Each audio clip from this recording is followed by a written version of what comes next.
right now. Live from Utah's first TV station, ABC4 Utah. Midday starts now. Thanks for joining. But we do have a lot more coming up on Midday, including this, everyone. Health news that every woman out there really must know. Symptoms of ovarian cancer. And what's new in treating this deadly disease? I'm talking with an OB/GYN from the Ogden clinic. That is next on Midday. And welcome back to Midday, everybody. Dr. Stephen Beverly is an OB/GYN at the Ogden Clinic. And in our sponsored segment today, we are talking about ovarian cancer. I think this is such a great topic for all of you women out there. Let's start with symptoms. Well, ovarian cancer is one of the diseases that doesn't have a good screening test. So what women want to be watching for is a 2 to 3 month history of a change in abdominal distension or swelling, feeling nausea, bloating, and it's not just an occasional. This is an obvious change that's happened over a 2 to 3 month period. So Dr. Beverly, so many women go in and get that checkup every year, every other year, and there is a pap smear that is not for ovarian cancer. No, the pap smear is actually for cervical cancer, and with the pap smear we have really reduced the risk of cervical cancer and cervical cancer deaths, but it does not prevent ovarian cancer. When you go in, are you checking for ovarian cancer, or can you check during that yearly checkup? Well, in the yearly checkup, your doctor will be doing a pelvic exam, and he's looking to see if the ovaries feel enlarged.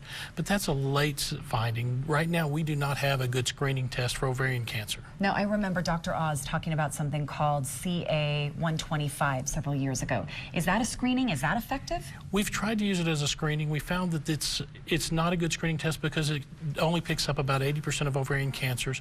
It can be found, you can get a positive test, it's a blood test, and it can be a positive test with endometriosis, irritable bowel, lupus, even just menstrual periods can cause the test to be positive. Which is scary because you think you have one thing and it's actually something else. That's why you don't want to use it as a screening test, because if you come in and have that screening test and it shows up positive, now you're scared to death. Does family history play a role? If this is something your mother or grandmother dealt with, will you deal with it too? Certain types are. There's one of the new tests is the BRCA test that people talk about, BRCA. Angelina Jolie talks so much about that, so everyone knows. So with the BRCA test, that if you're BRCA positive, you have a significantly increased risk for ovarian cancer. Same thing for familial polyposis or the Lynch syndrome that goes with colon cancer.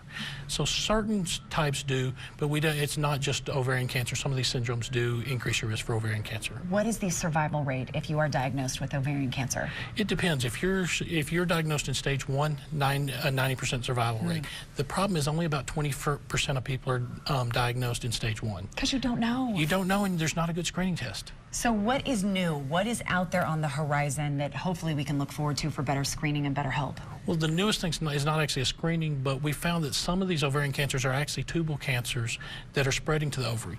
So now when people are having they're through with their childbearing and want to have their tubes tied, have the tubes removed instead of tied. Oh, really? Or if you're having a hysterectomy, make sure your doctor's taking out the tubes, even if you're leaving the ovaries, because then you can reduce that risk down the road. Is this something you need to ask for? Your doctor might not recommend it, but you need to say, what do you think? Most doctors are starting to recommend it, but just make sure you bring it up to your doctor to make sure that that's what they are doing. Are there medications that impact this at all or help? There are new medications. They haven't increased the cure rate, but they are increasing the survival time.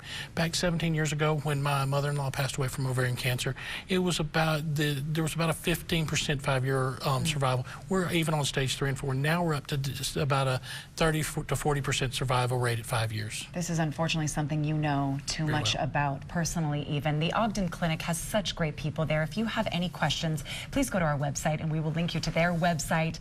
And also you can maybe even chat with Dr. Beverly. He is at the Ogden Clinic. Go to goodforutah.com/midday for all of that information. Knowledge is power, right? It's good to know. Thank you for being here. Brian and Em, over to you. Thank you very much. All right, for years, Donald Trump.